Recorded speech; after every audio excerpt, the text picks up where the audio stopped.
it time? It is time for us to do what we have been doing, and that time is every day. We'll know in a very short period of time, but it looks like it could be something that will be not good. Believe me, not good. I see issue with that. And again, hey. You're not going to be able to insult your way to the presidency. That's not going to happen. I don't know who created Pokemon Go, but I'm trying to figure out how we get them to have Pokemon go to the polls. I'm Ted Cruz, and my pronoun is kiss my ass. So when you think about it, there is great significance to the passage of time in terms of what we need to do to lay these wires, what we need to do to create these jobs.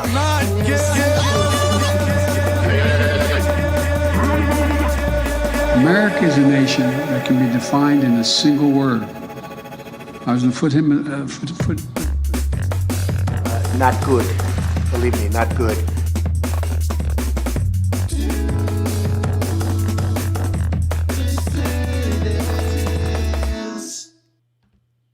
Hello, dissidents. Good morning, one and all. Welcome to a Thursday morning due edition of the Due Dissidents podcast. Keaton Weiss here with Russell Dobular, of course. Hello.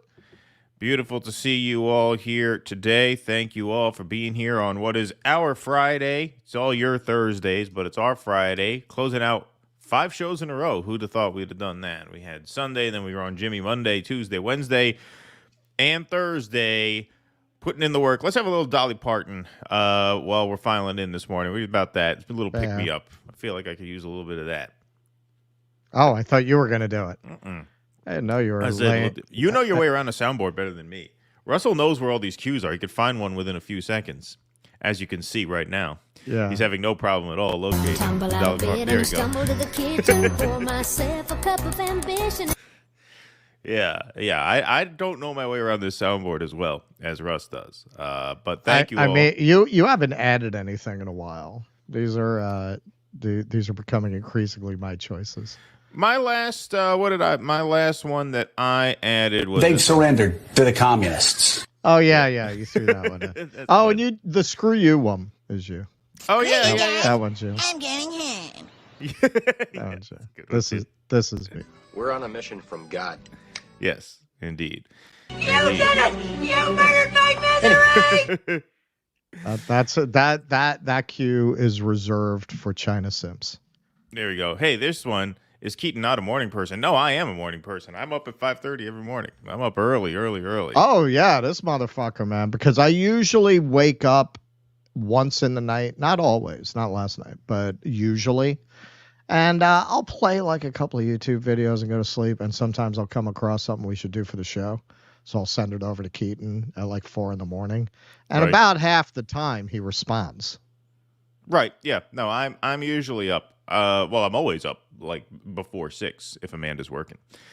Speaking of Amanda, it is my wife Amanda and I's 9-year wedding anniversary today. So happy anniversary. Oh, today. To Amanda. Yes. In case you're listening. Congratulations. Thank you. Sometimes she tunes in at work when she's got nothing else going on just to see how many people we got in here. So, yes, it is our 9-year anniversary, our 9-year wedding anniversary. We've been together a little over 13.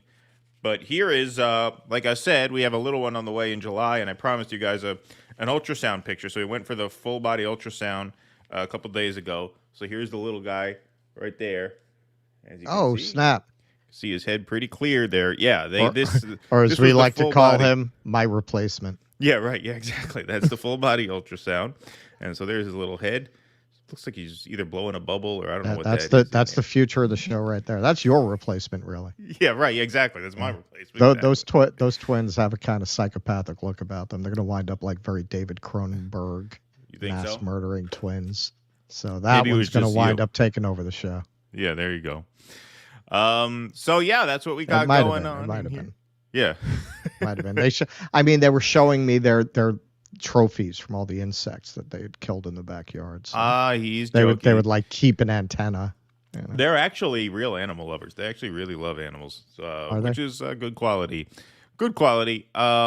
So we got 560 strong in the YouTube chat, 421, now 460 strong in the Rumble Chat, Jake is not here today, but Jake created this really cool app where we can track Rumble viewers and Rumble chats. So yesterday it worked really, really well on the Rumble exclusive stream.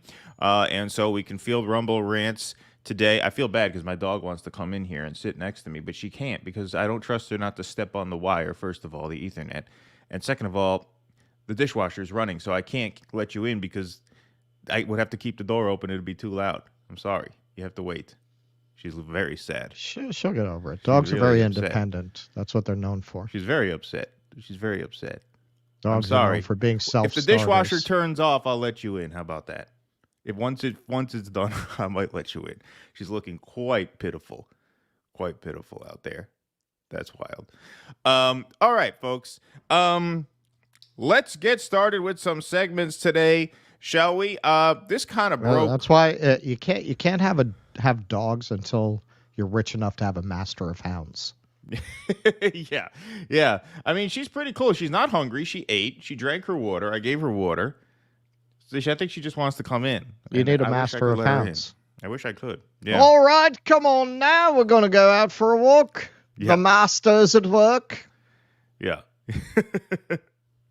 All right, let's go to some segments here. This kind of broke yesterday throughout the day. Elon Musk abruptly cancels the Don Lemon show on X after he sits for the program's first interview. Elon Musk abruptly canceled the Don Lemon show on his social media network X after the former CNN anchor recorded an interview with the billionaire for its as-yet unaired first episode. Musk owns X, formerly known as Twitter, and frequently proclaims himself a, quote, free speech absolutist. In a post on X, the San Francisco-based company said only that after careful consideration, it decided not to enter into a commercial partnership with the show. It added that Lemon's show, quote, is welcome to publish its content on X without censorship, as we believe in providing a platform for creators to scale their work and connect with new communities. So apparently they were actually going to enter some sort of business relationship with Don Lemon. Now, when Tucker first started posting his content to X, they didn't have any such thing. Tucker said he didn't make any money from that. It was basically Elon allowed him to post his stuff uncensored there, which is, I guess, the same deal that they're going to run with Don Lemon, although I have a feeling it's not going to do quite as well. Yeah, I'm not clear what the hell is going on with their monetization policies, but hang on, we have business to take care of.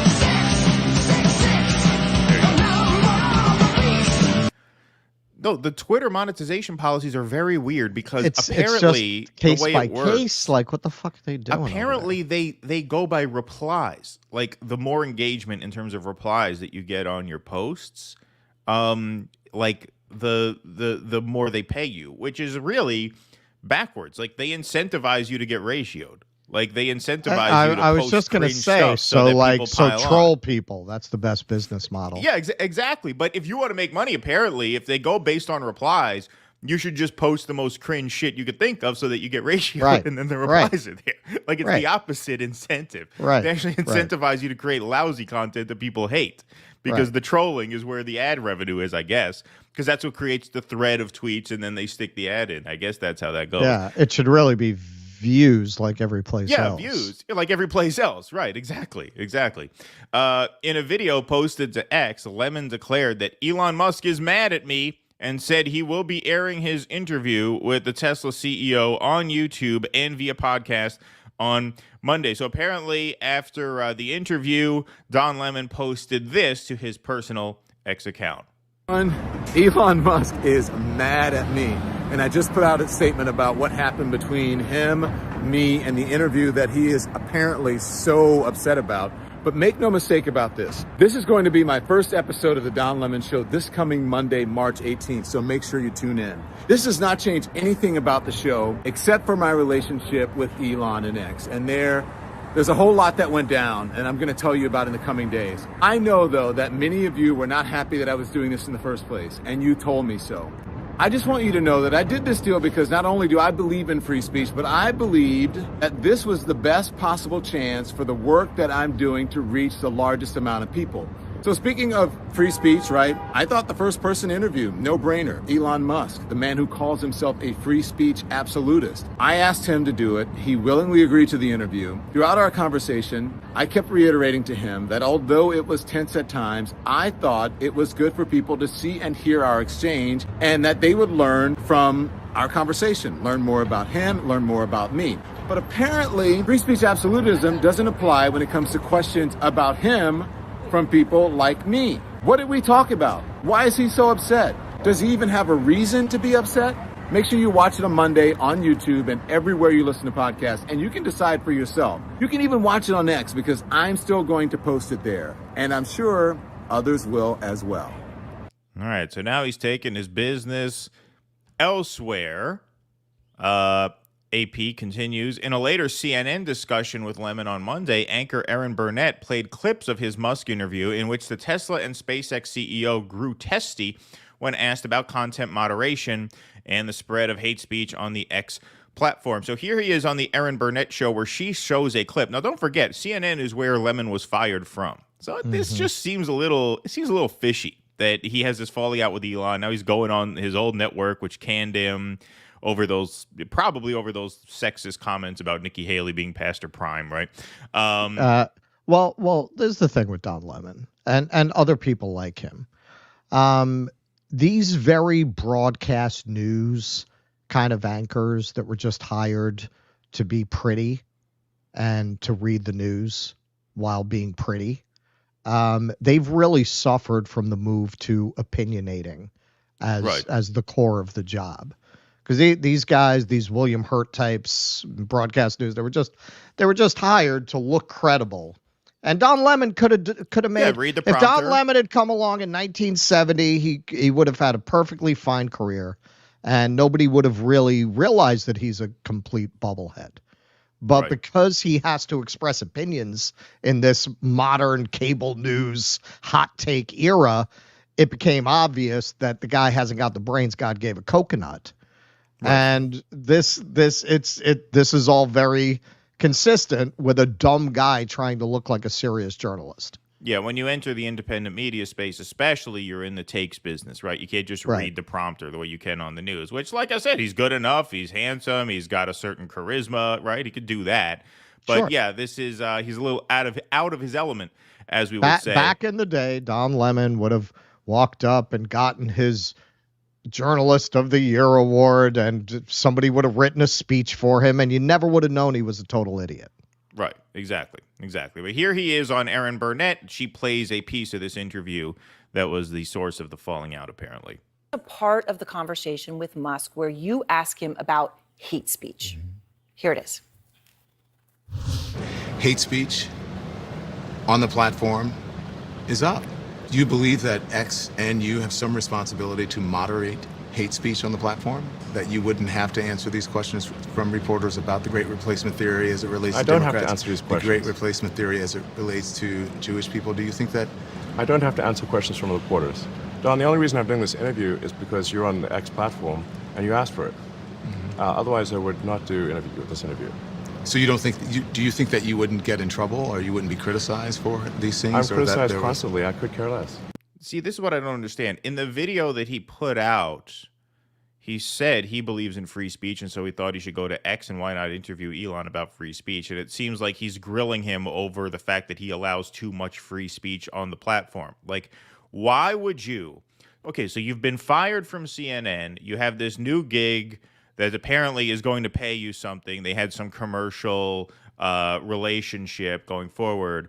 Why would you, hey, I know episode 1, why don't I do an ambush interview with the CEO, or not the CEO, the other lady's the CEO, but whatever, the owner of this new platform that has just given me a lifeline. Like, it doesn't make sense. Like I said, either not bright or maybe he thought this would be great publicity. Hey, if he fires me, I'll make a big thing out of it. And it worked because we're covering it. A lot of people will be covering it.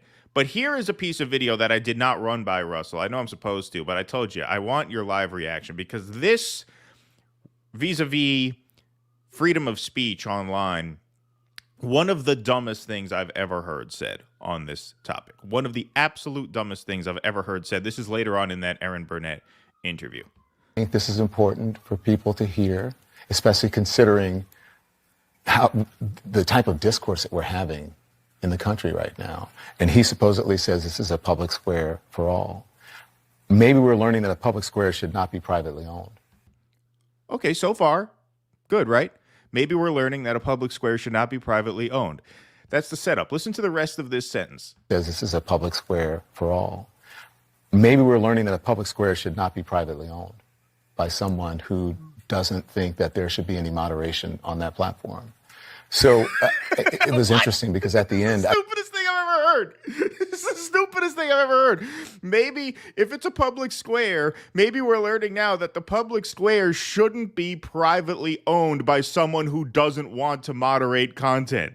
So what you're saying is maybe the public square should be privately owned by a censorious person. Maybe the public square shouldn't be privately owned by an uncensorious person.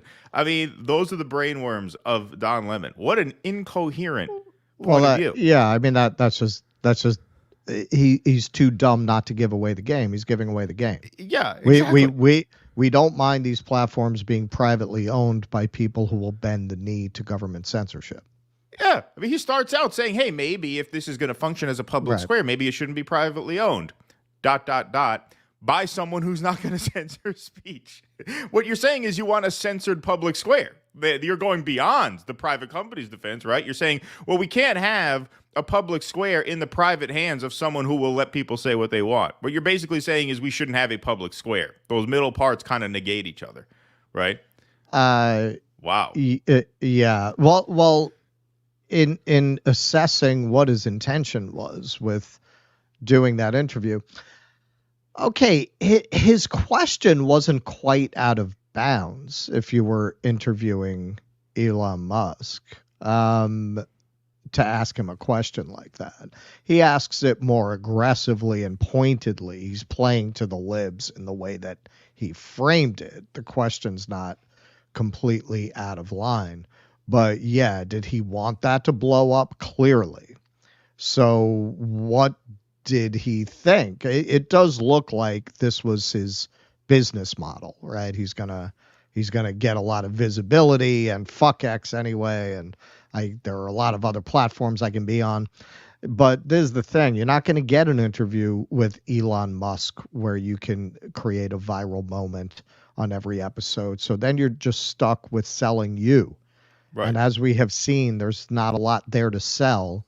So I don't think this is going to give him the sustained boost that the rather unintelligent man that he is would think it would give him. Yeah, I mean, it's just like I never thought Twitter was the right platform for him. Like he would be better just like on YouTube, or something like that. Honestly, the best path for him is the Don Lemon who ranted about the baggy pants lane. Yeah, right. Like go in the black conservative lane. That is not a crowded lane. There's a lot of room, and as we know from a story we were about to do today, I guess we'll maybe do it Sunday. It's a lot of audience for that. It's a lot of hunger for that. He is a true conformist, though. Like I feel like he really does have the kind of politics that he espouses. Like I feel like that's actually him. Like I don't think I'm just saying if he wants to get on the grift. If he was going to grift, yeah. Do the thing because he did a bit on that where he got in trouble, he's lecturing his fellow black people on how they should dress. That's what I'm saying. Go total Greg Foreman black conservative. There would be an audience for him in that lane. That's the only place I could see where there's enough hunger for whatever the fuck he might be able to bring to the table that he could get an audience. I could see him ending up back on CNN. Maybe. To be honest. I mean, they let him back on to promote, right? Sure. I mean, they can't be on the outs too much. Who does CNN have that's better than him? I don't even know who took his spot. Who do they have? They have nobody there. I think they should hire him back. I mean, I don't think they're going to do that. That would be admitting they were wrong. And then they have to do a mea culpa. He's learned the error of his ways. They're not going to do that. But why would you would you watch Don Lemon on another platform with lower production values to hear him give the same dumb takes you could hear on CNN? That's what none of these people ever understand. Right. There's no market for you in independent media. Anyone who wants what you have to offer, they're watching the real thing. What do they need you for? Exactly. And they also believe that like people seek them out because they want to watch them, right? When George Costanza in Seinfeld, when he's pitching the pilot and he says it's a show about nothing. And the guy says, well, why would anybody watch that? George says, because it's on TV, right? Yeah. Like people watch CNN because it's on. They don't watch it because they want to. They watch it because if they watch need it the because news they're and they're watching at the TV. dentist or the airport. Right. It's either on in the background or, hey, let's see what's going on. All right, fine, whatever, CNN. They do that while they're washing the dishes. Like, no one seeks you out because of who you are. You're the news, right? But once you enter the internet space, now people have to seek you out because now you are competing with tens of thousands of other creators. And if you don't have something unique to bring to the table, who the hell would watch a Don Lemon YouTube show? Who would seek that out? Well, that's what CNN found when they threw all kinds of money into trying to create their own digital. Their premium subscriber model. Yeah. What, they have 48 people? Yeah. Sign up for that shit? Who's going to sign up for that? I don't even think that lasted 6 months. No, it didn't. I think it collapsed within a couple of months. I mean, can you imagine the level of cringe of Anderson Cooper's struggles as a single parent show? Yeah, that was one of the shows on that. No, that was really a show. Oh, I know. Can you imagine Vanderbilt's struggle as a single dad. Yeah, dude. When they have this shit on in the background, if I'm in a dentist office, I turn into Ignatius Riley from A Confederacy of Dunces. I demand to speak to the office manager. This is unacceptable, sir. Yeah. I can't. It is like it's like you're putting my head in a vice, making me listen to that. Yeah. It is brutal stuff. For sure. Pat Donahue, thanks for the €5. Irish doing us proud. Yep. Free the people, free Palestine. Yes, we are getting to that later on in the program, Patrick. Thank you. Those are Irish I bands think we can who all boycotted agree. South by Southwest. Yeah. Irish are the most based of white people. Yes. I know they are only recently white people, but under current perspectives, they are the most based of white people. Yes. And generally speaking, and I know I'm not supposed to say generally, major difference between Irish Americans and Irish in terms of like overall like political persuasion. Yes. Like well, the Irish you know what they call them. They call them plastic patties. Oh, okay. Yeah, but a major difference. But yes, Patrick is from Ireland, hence the euro. Thank you, Patrick. Named my taco. Happy anniversary. My first child was born on Monday. Oh, that's beautiful. Thank you for the anniversary wishes and congratulations on the new kiddo. That's why like a lot of Irish people like from Ireland, they say that like when they come to the United States, they like to go to Boston because there's a large Irish population in Boston. And I'm like, okay, but you understand, like you're going to be a little surprised, but there's going to be some culture shock. Those aren't the kind of Irish people you're used to generally. Yeah. No. Because I worked with a lot of Irish guys, from Ireland when I drove carriage. And they definitely look down their nose at the just like the Italians look down their nose at the Italian Americans. They look at them as this embarrassing representation that has drifted so far from the mother country. They've been corrupted and Americanized. Exactly. No, like the Irish in Ireland, free Palestine, peace to all, peace be with you all. The Irish here, you don't like the cops, who you gonna call? Yeah. Yeah. You don't like the police? Yeah, very different. Whole different thing. Yeah. And the Irish really hate Riverdance. Yes, I've heard that before.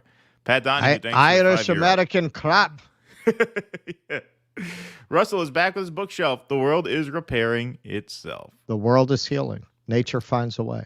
Nature finds a way. That's right. Celeste Holmes, lemon drinking genocide Starbucks. Yes, I noticed that. He had the Starbucks in his hand there. Do you think lemon? I don't think he loses sleep about that kind of thing. I don't think so either. Do you think lemon is sour? Says Nocturnal Human. Good one. Nice play on words there. Let's see. Sandwich and Knuckles. Am I allowed to put that word on the screen? I don't know if I'm allowed to put it on the screen. I don't know. That's borderline. I don't think that's it's not a racial thing. Don't worry. But it's I don't know if it's allowed. But I'll read it anyway. I'll read it the other part of it. Don's not boycotting Starbucks. Then he's even endorsing them. Wanker. Yeah, he is a wanker. Anybody who's drinking Starbucks these days, major wanker. I agree. Okay, we got. That's a funny question. We'll get to that in a minute. All right. Let's move on, I suppose. Let's see. We got Virtuoso. If CNN doesn't bring back Don Lemon and goes broke, are you guys interested in doing a fundraising concert called Lemonade? Ah, that'd be good. See what you did there. Everybody's got their... Oh, Virtuoso. I know you're going to come to our live show, man, so we're going to meet that cat. Yeah, we're going to meet Virtuoso in June. We're going to do a live show in June. We're nailing down the final details. We'll have an announcement very soon on that. Hate speech to identifies the haters. How else can you find the dangerous people? Telepathy. Thank you, P. Walker. Appreciate that. Okay, let's go on to segment number 2. Speaking of censorship, some news regarding online speech. The House passes the bill to force TikTok sale from Chinese owner or ban the app. The legislation received wide bipartisan support, with both Republicans and Democrats showing an eagerness to appear tough on China. Yeah, this was not even a close vote. The House on Wednesday passed a bill with broad bipartisan support that would force TikTok's Chinese owner to either sell the hugely popular video app or have it banned in the United States.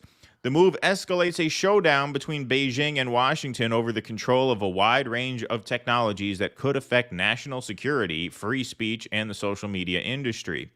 Republican leaders fast-tracked the bill through the House with limited debate, and it passed on a lopsided vote of 352 to 65, reflecting widespread backing for legislation that would take direct aim at China in an election year. The action came despite TikTok's effort to mobilize its 170 million U.S. users against the measure, and amid the Biden administration's push to persuade lawmakers that the Chinese ownership of the platform poses grave national security risks to the United States, including the ability to meddle in elections. Yeah, if you signed on to TikTok anytime in the past week, they got that big pop-up screen that, directed you to a link to message your representative to tell them not to vote for this. Yeah. But alas, 352 to 65, quite the lopsided vote.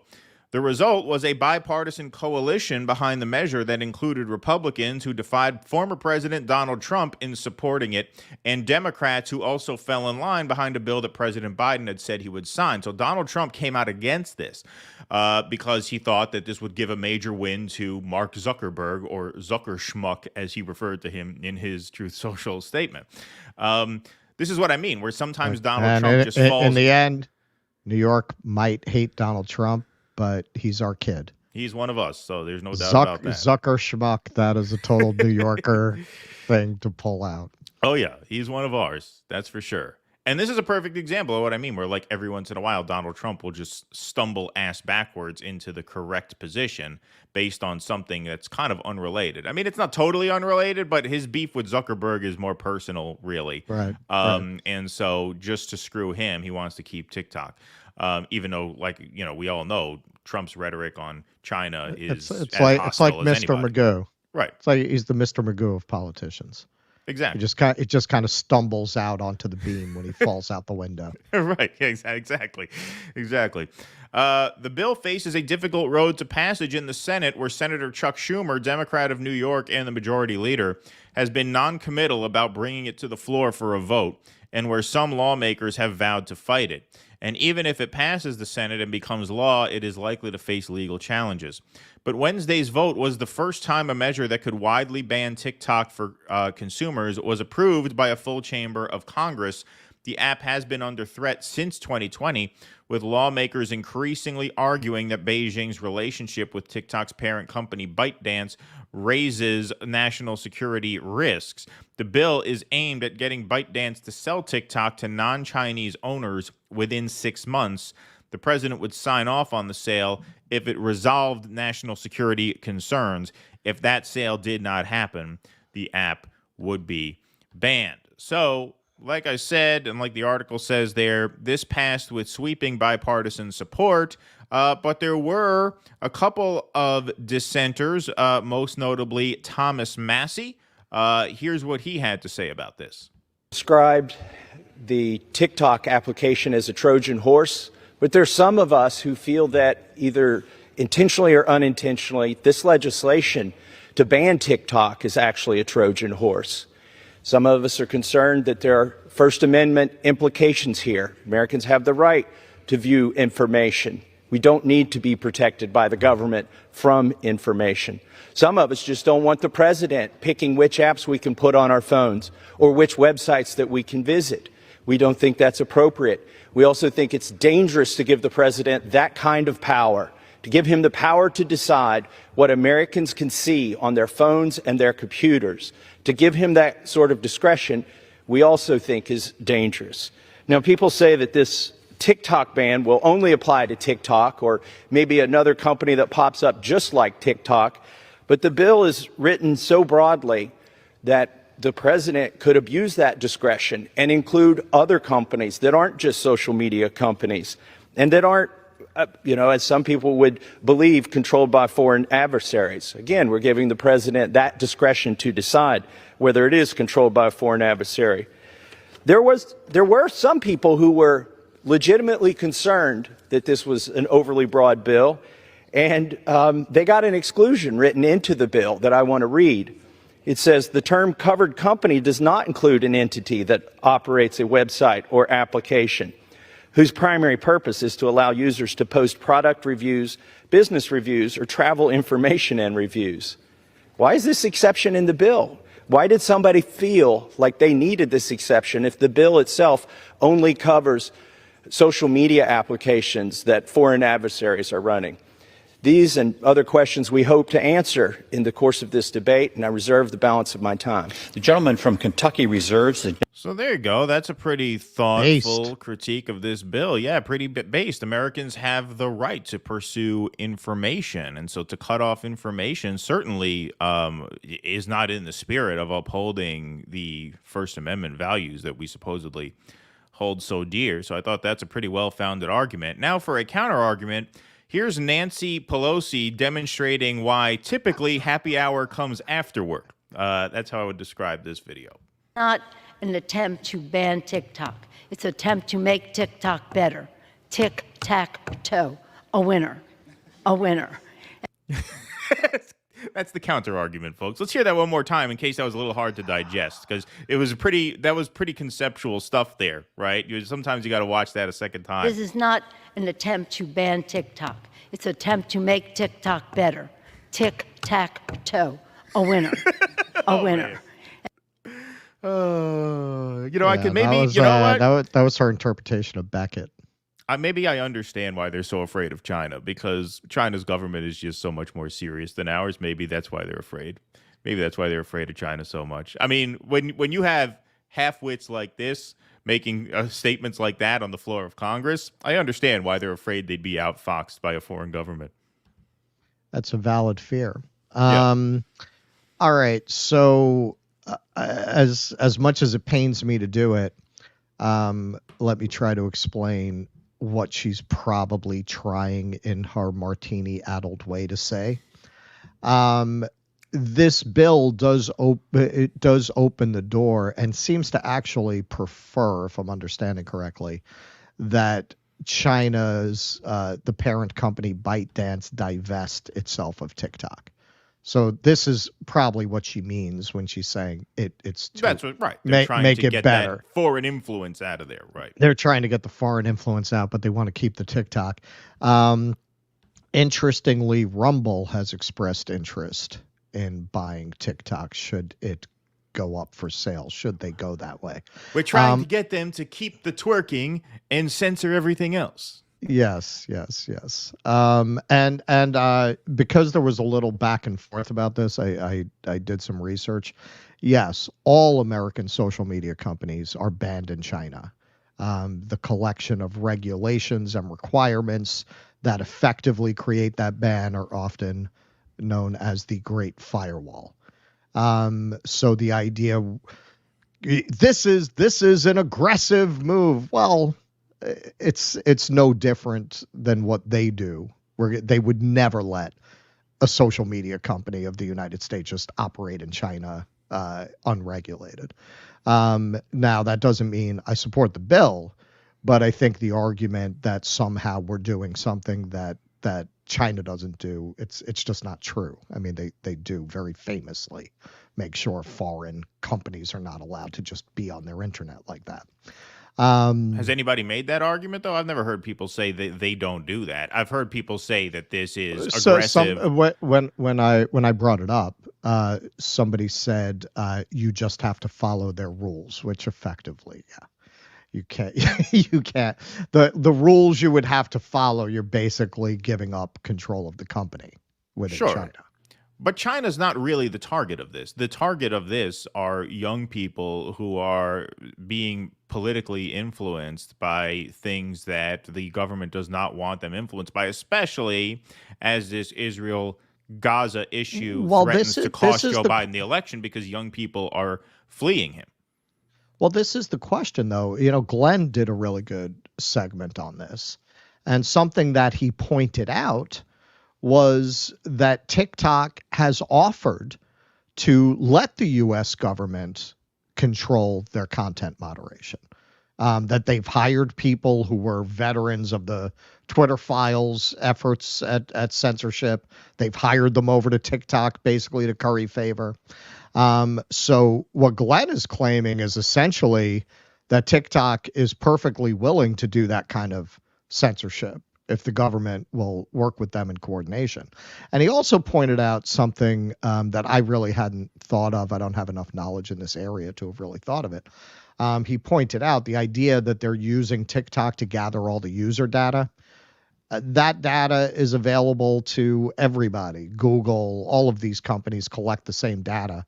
It would be far cheaper for China to just buy that data from any of those companies or any company that specializes in that than to go through a whole scheme of creating an entire social network in order to do that.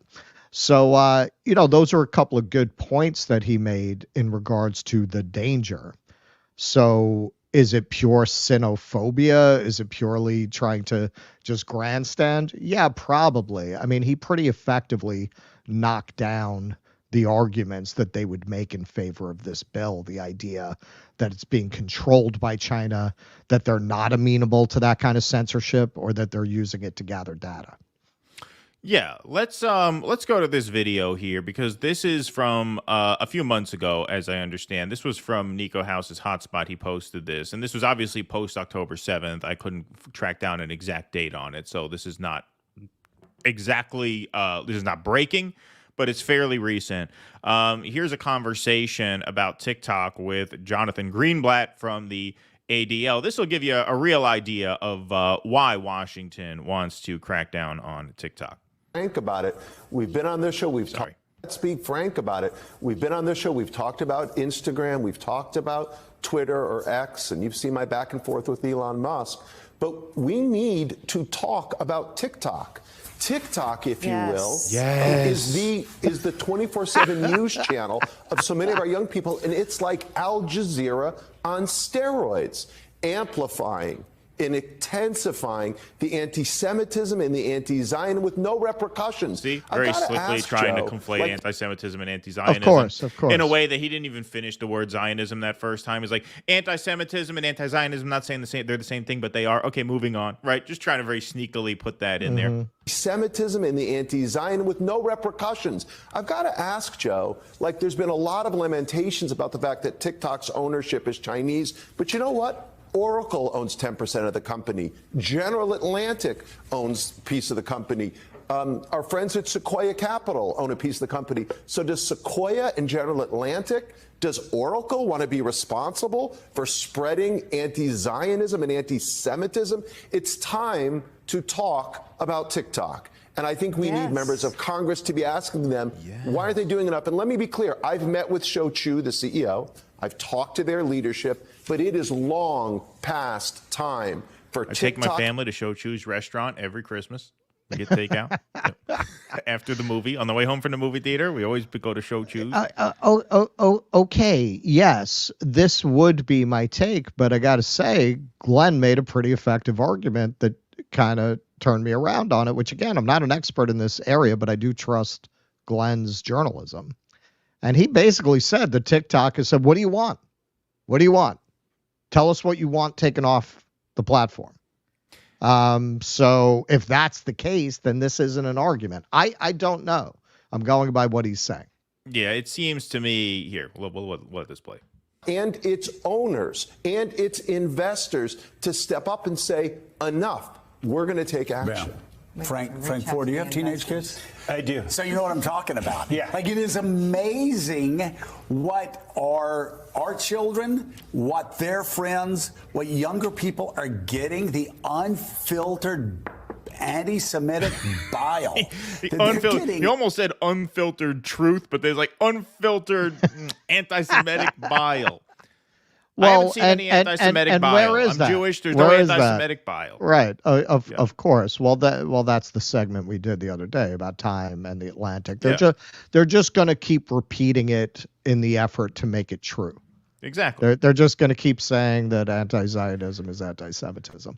I think, it's unfortunate. What really might have stopped this bill is TikTok was going to send a regular user who's transgender with Tourette's, but their alter was not able to make it at the time. Yeah, that could have come through. Yeah, so the bill went through. Now Biden has said he will sign it if it gets to his desk, but the word on the street is that it's not going to make it through the Senate. Yeah, that's going to be really interesting to watch. It's going to be really interesting to watch because I imagine a guy like Rand Paul would hold this up. We'll see what Democrats, if any, hold it up. Schumer has been non-committal. Does he really have the balls to get between the House Democrats and Joe Biden? Like, is he going to I've never seen Chuck Schumer take a politically inconvenient stand on literally anything. So he strikes me as the type who would just fold like an end table. But you may have some others try to hold this up. But let's keep watching this for another minute or so. I'm not going to watch the whole thing, but we'll let this go a little bit more. Every day off of TikTok. And again, I didn't understand what was going on college campuses, why it was happening. Yeah. If you don't understand what's going on in college campuses, don't look at the University of Penn, right? Look at TikTok. I mean, that's where this is. It makes me despair for the world that they're going to inhabit, just the low quality of the informational ecosystem in which they exist, where demagoguery, misinformation. You're sitting on Morning Joe like talking about low quality information. Yeah. And the smugness, the self-satisfaction, the mocking condescension. Oh, these college kids getting it from TikTok. I got to show you Mika's reaction to this. And it also makes me despair for the ways in which telling they people what to think is their job, just according to Mika, right? Of expressing disagreement without resorting to this is the asshole. This is the guy who wrote the Golden Age article. Oh, it is him. Oh, wow. Yeah, that's the guy. That's the guy who wrote the Atlantic article we picked apart. Wow, look at that. Small world. Is forced to take sides about an issue which most people have exceedingly low knowledge, which is why you get extraordinarily ignorant on this issue. And I don't say that about a lot of issues, but on the Middle East, people who have no idea what's been going on since 1948 will look at a 30-second clip. And then they'll become experts and march across the college campus. They'll take over the building. Look at that. Eye roll. Now, first of all, there's a clip I should have pulled for this. Maybe we'll show it some other time. Mika and Joe, this was years ago, back when Mika's father was alive. They were sitting across the table on the TV show, and Zbigniew told Joe how ignorant he came across on this very issue. Number one, irony. Number two, this was, if I had to guess, I would say this was maybe a month or two ago. Okay?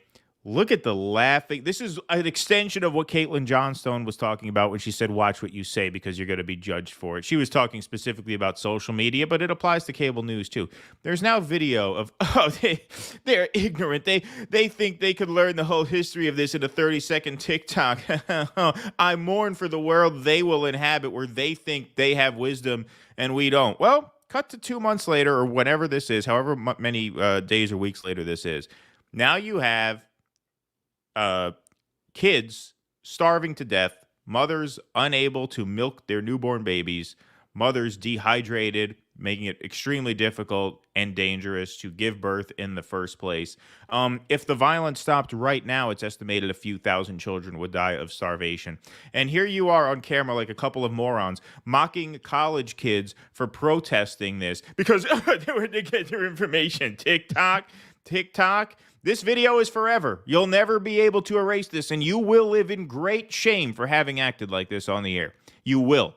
There is no doubt in my mind about that. I don't know when that day will come, but it will. All of these people are gonna a lot of our gatekeepers who are desperately fighting a war against, and that's what it's really about. They don't like, as far as I can tell, and incorporating Glenn's views into it.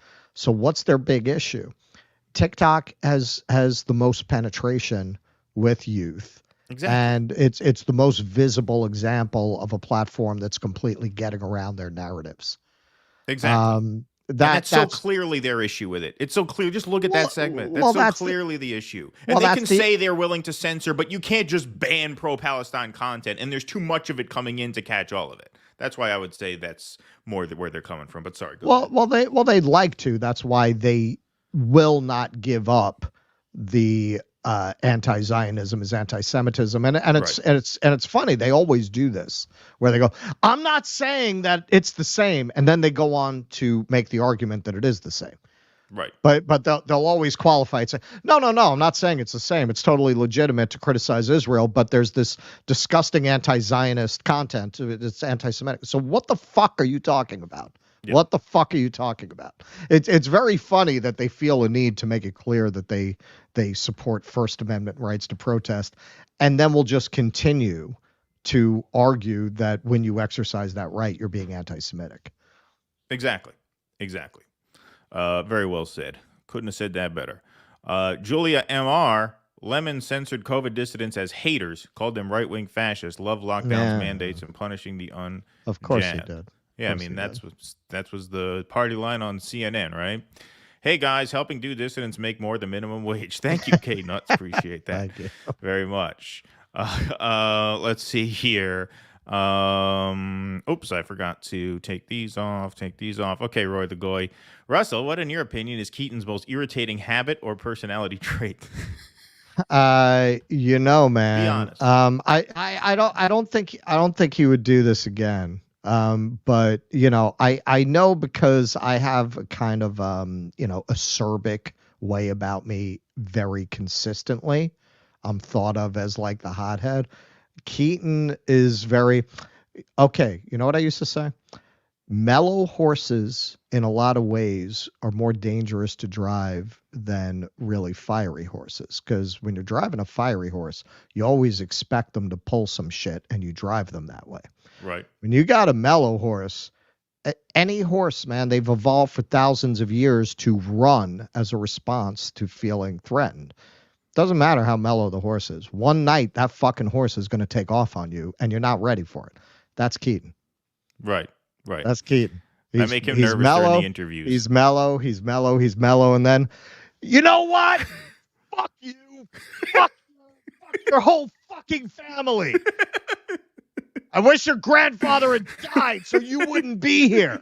That's what I told Thomas Frank. I told Thomas Frank, I wish your grandfather had died so you wouldn't be here. It's an accurate characterization of what I said.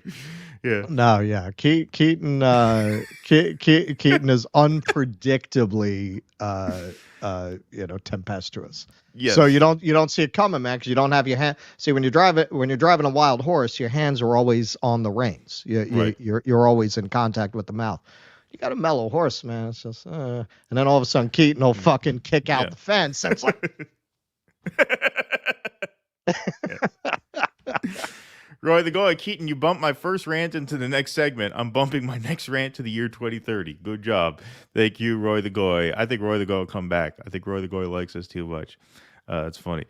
Hobbs. Thanks, Hobbs. I hope Elon Musk has set aside $1 billion or so for a rainy day fund. I worry in his old age he will not be able to buy things like clothes, shoes, or even an education. Yes. Inflation being what it is, that's a legit concern. CNN Plus died within 30 days, March 29th, 2022 to April 28th, 2022. Wow. I guess that first month subscription. I remember it lasting a little longer than that, but I guess I was wrong. Because I guess they started promoting it months in advance, and then it only stayed on the air for about a month. Okay. Zach Boyles. Hey, Zach, we haven't seen you in a while. I joined it, and you guys are kicking off advocating damn lemon squeeze himself to grift. Yeah, it's true. There's no use for rotten lemons, even extremely sour ones. We're not advocating for it. We're just saying if he wanted to. Right, the lane is open. Russ, how much for the Michael Jackson glove? Yeah, maybe that should be the consolation prize. We'll give you your ice cream. We should send Predator your ice cream glove. My ice cream glove. Listen, to explain again for anyone who didn't hear the first time, I was coming down the stairs of the double decker in London, and it stopped short, and I bent my pinky back, and then I heard it worse because I just did what men do. I just totally ignored the injury and then exacerbated it, lifting something heavy. I play piano, man. Like, I don't want a permanent injury. I put years of work into being able to play the piano. That would really suck if I couldn't do it anymore. So I'm taking it. So basically, instead of like taping a splint on, I got a compression glove and I put a splint in it to hold the finger steady. Excellent. We are 878 on Rumble, so we owe them. Beautiful. Thank you all for being here. 1644 strong in the YouTube chat, 878 here on Rumble. Great crowd for a Thursday morning. Hit that like button, folks. We are working against the algorithm in the morning because a lot of people are not awake yet. So wake people up, smash that like button. Think of that as an alarm clock to get your fellow dissidents in here. Kenman, no better way to spend my rare morning off than watching my favorite dissidents. Well, thank you, Kenman. Glad you're enjoying it and enjoy your day off. We're going to enjoy our couple days off, boy. Yeah, it's been a bit of a marathon, especially Russell with a flight in between. Russell landed and went on the Jimmy Dore show and then did 3 in a row here. I was on the Jimmy Dore show within 3 hours of landing. In 3 hours of landing. Yes. Did hear the ADL. Yes, I saw the super chat come in literally as we put that on the screen. But yes, did hear about the ADL wanting ingredients ban TikTok because young Americans are sharing Gaza's views. Yes, indeed. Sounds like APAC is pushing the ban too. Yeah, I'm sure. This is pretty transparent, especially since young people are fleeing Biden in droves, and you have the election coming up in 8 months. Like this is why we told you folks over and over again, as the election approaches, censorship is going to get worse. It's going to get much worse. And we saw this coming, right? Well, that's why, in spite of Keaton's unpredictable furies, he's got a great strategic mind. I never really question him about things like that. So it's really been Keaton's master plan, which has been very effective to build out our Rumble presence over time in anticipation of the possibility they just kick us all off, man. They just shut us all down. Right. I mean, we're up to almost 9,000 Rumble subscribers now. We have a great crowd on Rumble. We had a great Rumble stream yesterday. It was open to everybody. We had a great crowd for that, and that was amazing. But that's why. That's why. And speaking of great strategic mind, I'll demonstrate that right now. We're going to take this moment to thank our Patreon supporters, because it's not just the Rumble channel and the Substack newsletter that keep us afloat. It is very much our members as well. So you can join up by going to patreon.com/do-dissidents and becoming a member. You can join, like I said, our Patreon, our Substack, or our locals. So patreon.com/do-dissidents. Memberships start at just $5 a month. You get call-in access to our post-show Q&As, which are once a week. You get access to our patron-only live streams, which are twice a month. And you get your name up in lights here on the show notes. That's patreon.com/do-dissidents, do-dissidents.substack.com. And if you're watching on Rumble right now, you can join our locals by clicking that join button right underneath the screen. Everybody else, it's do-dissidents.locals.com. The memberships are part of censor-proofing the operation as well. The reason we added that fourth stream, which so far both of our fourth streams have been Rumble exclusive live streams, we added those because enough people signed up to the point where we could afford to take another day off and really convert this into a full-time operation. So all of your memberships are extremely helpful. They are what safeguard this operation. They are what allow us to devote the time that we do to this project. So if you can sign up, your help is very, very important to the maintenance of this show. Patreon.com/DoDissidents, and you get perks to make it worth your while. Perks are the same across all tiers, Patreon, across all platforms, pardon me.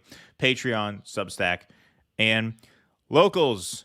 All right, let's move on. This is a candidate for worst propaganda of the year. I probably won't win the day because we still got 9 months left. But here's something I thought was kind of funny. Sweden and Finland joined NATO's biggest military exercise in decades. From the BBC, there was a time when NATO would do its best to avoid direct mention of Russia when conducting its military maneuvers, not least for fear of provocation. But Russia's full-scale invasion of Ukraine has changed all that. Now the alliance's drills have Moscow in mind. One of the key stated objectives of Exercise Steadfast Defender is to deter Russia. It's the alliance's largest since the end of the Cold War, involving 90,000 military personnel and taking place right across Europe's eastern flank over the next few months. Steadfast Defender is also the first test of NATO's new military plans designed to move troops and equipment at speed and scale to bolster any ally under attack. And it's an affirmation of the very purpose of NATO that an attack on one would prompt a response from all. Donald Trump may have called that into question, BBC editorializing here, but America remains the backbone of that pledge and has committed huge resources to prove it. The first stage of the exercise is taking place in the remote white wilderness of the Finnmark region of northern Norway. It's not that far from Norway's 120-mile border with Russia, though in this scenario, Finnmark's been invaded by a fictional enemy called Ocassus. Ivor, a 21-year-old Norwegian medical student and part-time soldier, says her grandparents had to flee this same area when Nazis invaded in World War II. I'd rather stay here and fight, she says. Fight what? Fight what? Are the Russians invading Norway? Have the Russians made any noise at all about wanting to invade NATO countries? Isn't the whole purpose of the Ukraine war the fact that Ukraine was threatening to join NATO and they couldn't have NATO on their border because a military conflict with a NATO country would mean World War III? No, I'd rather stay here and fight the fictional Ocassus army in Finnmark. She says she's not expecting the Russians to invade. No, you shouldn't be. No, there's no reason to expect the Russians to invade. But of course, you always have to stay on your toes. It's the first big NATO exercise with forces from Sweden and Finland taking part as fully fledged members. So the new recruits get their little war game initiation, right? There's a palpable sense of excitement among their troops at becoming part of the world's largest military alliance. Is that true? There's a sense of excitement about defending Finnmark from the Ocassus army in the snow. Like you're anxious to fight and die? Really? Interesting. It would honestly be very interesting. Not that I'm suggesting it, because I've been out of town enough for now. It would be interesting to go to Norway and Sweden and interview people on the street about how they feel about joining NATO. Yeah, right, exactly. I would like to know. Like, is there a palpable sense of excitement in Oslo? Is there? Is there really? Really? There's excitement among the Swedes and the Finns that now they are bound to our bullshit. like now we could get them entangled in a global war. That's exciting to you. Really, that's why I say there's probably going to be something worse, but this is a candidate for worst propaganda of the year, at least runner-up. Preparing for a beach assault in a fjord, one Finnish Marine said it made no sense for his country being alone against Russia. Oh my God. Another adds, NATO kind of scares Russia. A fellow Swedish Marine says he feels super safe now that his country's finally joined the alliance. Really? Really? Because, it's the neutral countries that have always been most in danger, right? The last thing you want to be on the world stage is neutral. That's asking for trouble. No, best take our side. Best take, don't worry. Put the safety of yourself and your people in Jake Sullivan's hands. Good. That makes you feel real safe. That makes you feel real safe. God bless you. God bless you, my friend. It's a sentiment shared by their politicians, too. Look at this. The defense ministers of Sweden, Finland, and Norway celebrated their new Nordic unity as they watched part of the exercise, a symbolic border crossing of troops from Finland into Norway to expel the fictional invaders. They were all smiles as they posed for photos in front of a rocket launcher. These people really think they're making themselves safer. Shut up. No, they really are convinced that they're making themselves safer. Hey, look at this. What a great world we've joined. Now, the subheading, how real is the threat? No one's saying that Russia's an imminent threat. No, of course. Well, it sounds like you kind of are, but okay. Yeah. Not least because its forces are currently bogged down in Ukraine. But there is a perception. Okay, so the war in Ukraine is making these other countries safer because Russia's bogged down. Yeah. But there is a perception that longer-term Russia could target a NATO country too. A perception totally fabricated by outlets like the BBC. Why would they do that? Why would they do that? Like, what possible reason could they have to do that? Yeah. Resources? They have all the fucking resources you could ask for in Russia, including oil. They have all the resources they could want. So what? They want the headache of an occupation for what possible reason? The fish? Like, what the fuck are they going to invade you for? There's a perception. Yeah, where does that perception come from? There is a perception created by you at the BBC and by Joe Biden and by Western leaders.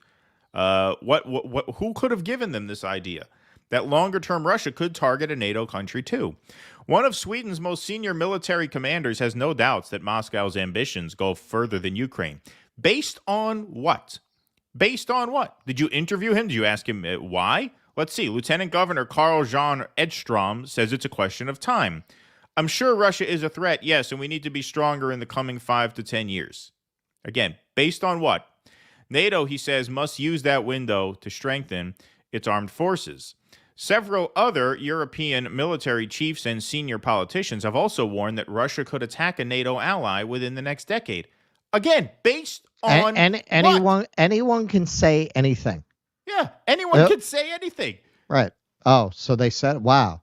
Well, if Ukraine had joined NATO, there'd have been no war because Russia, the whole point here is that Russia doesn't want NATO on its border. And they know that if Ukraine were to join, they could be economically isolated because they could be bullied because they would have no military response on the table. Why? Because they don't want World War III. That's the whole point. That's the whole point. Exactly. Yeah. Sorry, did you have anything? No, go ahead. Okay. Vice Admiral Doug Perry, one of the senior U.S. military chiefs overseeing the exercise, says it's clear to him the European continent's already at war. For now, that's confined to Ukraine. Okay, well, those are contradictory statements. But he says NATO needs to evaluate Russian behavior and Russian capability, add them up, and we must be prepared. He believes Finland and Sweden's recent membership of NATO is a reflection of that threat. Wow. You wonder how people get as dumb as they are from reading shit like that. Yeah, to make a timely reference, given that the Dune sequel is doing so well right now, I can't help but think of the Fremen and the Sardaukar when I look at the West and the BRICS countries. A big part. I would laugh, but I don't know what you're talking about. A bit. I'm going to explain some of it. We have some nerds in the audience. To explain, a big part of the core of Frank Herbert's premise was the predator strengthens the prey. That over time, strong countries and strong peoples get weaker, and the people they prey on grow stronger from the countermeasures they have to develop to survive the predation of the stronger power. And eventually they grow so much stronger as the imperial power falls into decadence and the outside powers grow more and more tough and hardy from the predations of centuries, that eventually they're able to overwhelm their conquerors, as happened most notably with Rome and the Visigoths and the Ostrogoths that they had formerly brutalized, overwhelming their defenses eventually. That's what this makes me think of, man. I mean, when you look at the decadent West in a stand-up brawl with the people of the BRICS countries, who do you think are the stronger, more capable, better led people? Right. Us or them? This is why so much money gets poured into technology and weaponry, because that's our only advantage. Because in terms of people and leadership, I would say the advantage has already passed to the BRICS countries. Yes, indeed. Zach, didn't you hear the leaked call about TikTok? I didn't hear the leaked call. Did you see the leaked call, Russell? I did not. Maybe I missed that, but I will check into that for sure, because we're going to be covering TikTok plenty, obviously, as this bill tries to make its way through. But thank you for that, Zach. RBGH fam, reciprocity is the only argument, in my opinion. I probably disagree, but I get that argument. The current Democratic Party seems a clone of the old evangelical censors with a different ideology. Indeed. That is a great way to put that. Yes. That is very much what they are. Indeed. Political hypocrisy is claiming TikTok's influence is worse than money flowing to politicians via AIPAC or other lobby groups. Please. Yeah. You're right. You're right. And those people are really controlling the levers of power. Yes. Sacha Baron Cohen, a Zionist, hates TikTok. Interesting. Did he speak out on that? Since October 7th, there have been many people who have shown themselves to be epic disappointments, and he's definitely one of them. Yes. Borat is one of the funniest movies I've ever seen. That's always been like my sense of humor, like candid camera shit, fucking with people on the street. Right. That's always been the funniest thing to me if you do it well. And nobody ever did it better, man. It's sad that he's such a piece of shit. I won't even be able to appreciate any work. Yeah, you can't really enjoy it. Yeah. Bruno was great too. That was great. Russ, would you say that the old anti-Semitism was myth-based, but the new anti-Semitism is fact-based? I would say this. The old anti-Semitism, it was partly myth-based, the killing of Christ and all of that. Right. It was also human nature based. When, especially in those times, nobody, you didn't have the monks walking around going, diversity is our strength. So you got a group of people that very consciously and very intentionally sets themselves apart from the broader community in terms of their dress, in terms of their worship. Of course, they were constantly targeted. I think it's just partly a foul element of human nature to attack what is different, and they lived in these countries holding themselves apart from the broader community for millennia. So I think it's partly that. Today, it's a weird mix. I mean, we've definitely, me and Keaton being Jewish and speaking out against Zionism, you have the people, and it's the majority, who take it in the spirit that we intend, where we are making a distinction between being Jewish and being the supporter of a political project, which is Zionism. Then you do get other people who subscribe to those anti-Semitic tropes who come to us because they want us to confirm them. Right. And very often... And as two Jews, hey, they could point to us. Hey, look, the Jews agree with me, so I'm not just mad about what I'm saying. Well, that's what happened with Jew Tunnel 2. When I did Jew Tunnel 2 on Jimmy Dore, a lot of people were upset that I didn't confirm that Jews have a network of child molesting goblins in the subways. And it and even that is a very old trope. That combines two tropes: the idea that Jews abduct Christian children for their rituals and use their blood in the matzah. It's the blood libel. And it's also, this is a lesser known trope, but you had this in legitimate magazines 100 years ago, like Harper's, I think, ran a whole article about how there was a nationwide network of Jewish, what they called kaftans, who sold women into white slavery, meaning white women. They would sell them on this network. That trope even pops up in the Turner Diaries.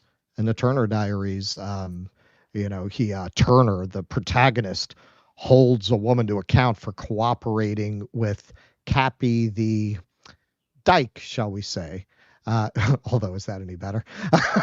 For YouTube censor purposes, for selling a white woman into slavery for betraying her own race.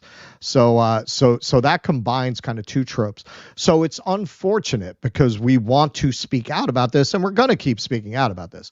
But you definitely have some people who are legit anti-Semites who are looking to use the message that people like me and Keaton have to reinforce not anti-Zionism, but legit anti-Semitism. So it gets very complicated. Yeah, then there are some people who I think, and Russell said this in a Jimmy Dore segment, who, do conflate the two, understandably, given the fact that the Zionists are so determined to link the two. Like, that is a spreader of anti-Semitism as well.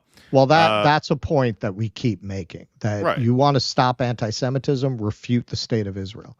Because you can't really blame people when, as in the segment that we did on the Atlantic and Time article, hey, man, I don't question these statistics. It matches my own experience. 80% of Jews support Israel. So, of course, people are going to think Judaism and Zionism are the same thing. Right, they're going to link that. Exactly. Zach, thanks for the $1.99. There are a whole lot of COVID vids disappeared. Well, yes, indeed. A whole lot forgotten, entire continents suffering. Thank you, Zach. Extra Bulla, Russell, keep Cenk Uygur away from the mellow horse. Keep kicking out the fence, DD. Thank you, Kuznetsky Bassane. Appreciate that. Nina left with less. When you have to censor, you've lost the people for good. Thank you. Yeah. That's a good point. The Peopled Infinite, thanks for the $5. Until Russ's pinky heals. Oops. I propose he headbang to Billie Jean.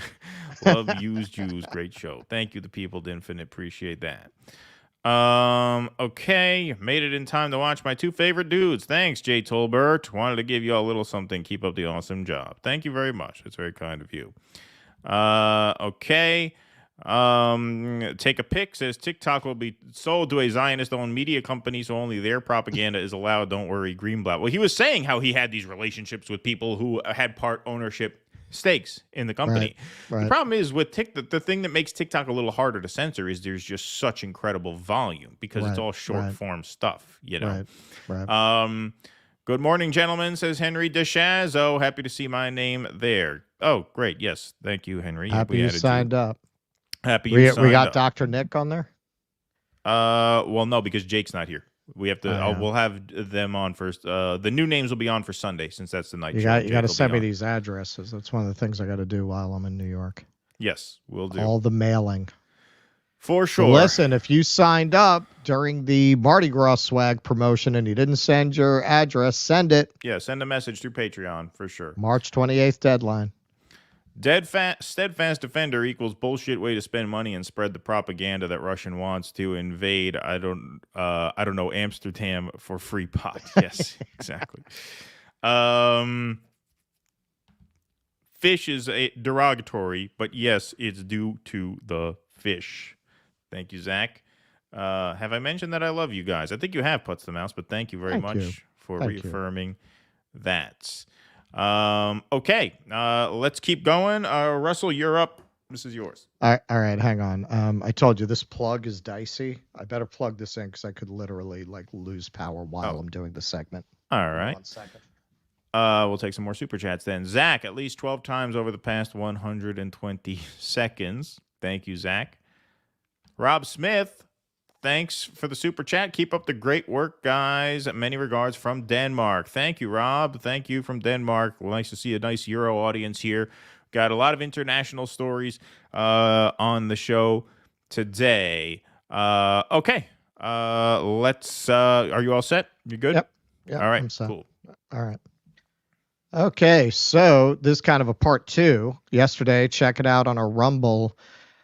Exclusive yesterday, we covered the WPATH files, which have been dropped by Schellenberger. If you're not a member at Public, finances don't allow you to become a member at Public or personal interest, go to Schellenberger's Twitter, and he has a thread of some of the highlights.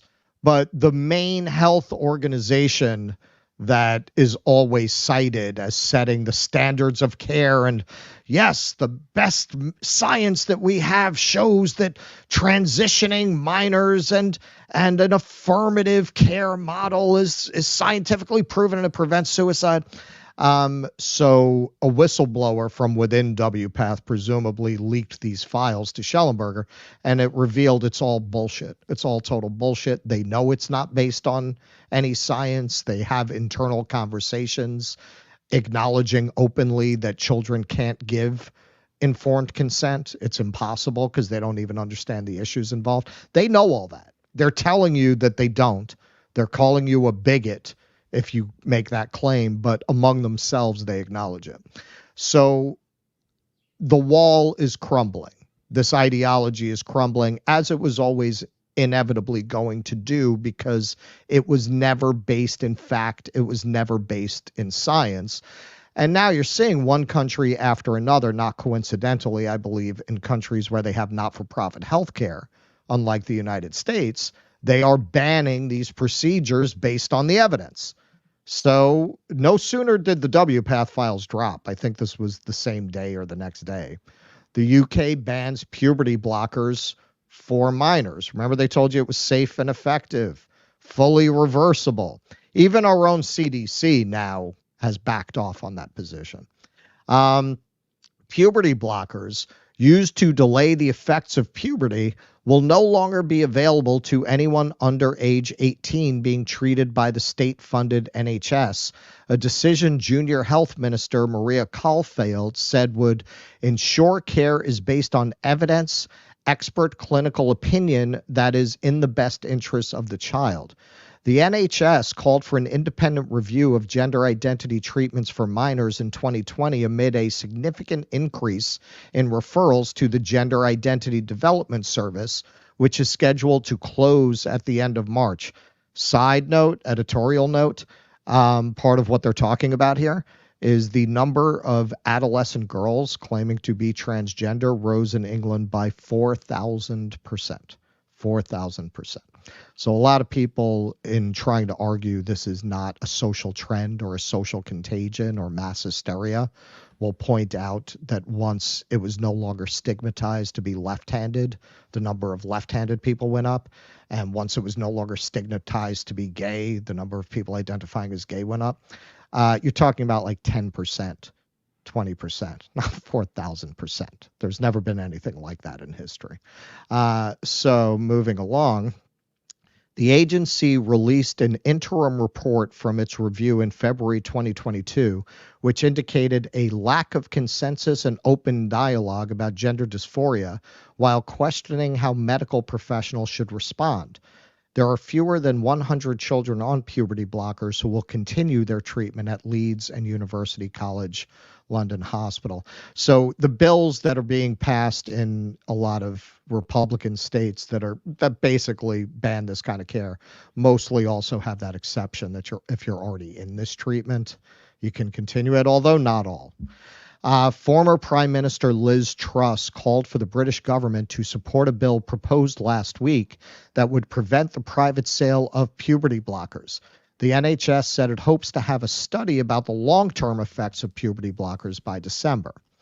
5,986. That's how many minors were referred to the Gender Identity Development Service from 2020 to 2022, compared to just over 500 between 2011 and 2013. The NHS is one of several European health agencies to open a review into gender-affirming services over a lack of evidence supporting hormonal treatment for minors. Dr. Hilary Cass, who authored the agency's review, expressed concern over what she said was insufficient evidence supporting gender-affirming services as the number of minors requesting access rapidly increased. Only one facility in the UK provided access to gender-affirming services at the time, which Cass noted was not sustainable. Cass also questioned whether children were supported by medical professionals if they decided against transitioning. Other countries have debated access to gender-affirming care for minors in recent years. Shortly after the NHS review, Sweden's healthcare agency updated its healthcare guidelines preventing minors from accessing gender-affirming care, suggesting evidence for hormonal interventions for minors is of low quality and that treatments may present risks. Okay, editorial note. This is Sweden. Sweden was the first country in the world to allow you to legally change your sex for legal purposes. This is not a right-wing country. This is not a country of anti-trans bigotry. And they were one of the first to ban these treatments based on evidence. They're big libs over there in Sweden. They're such libs, they're in NATO now. They're in NATO.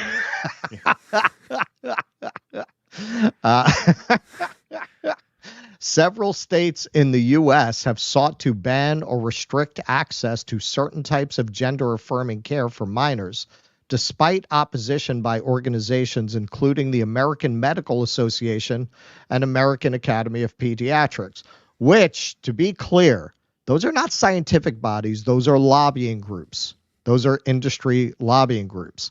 And in regards to the American Academy of Pediatrics, pediatricians tried to bring to the floor at their last convention where they set standards and practices a proposal that they reevaluate the standards of care for gender dysphoria in children.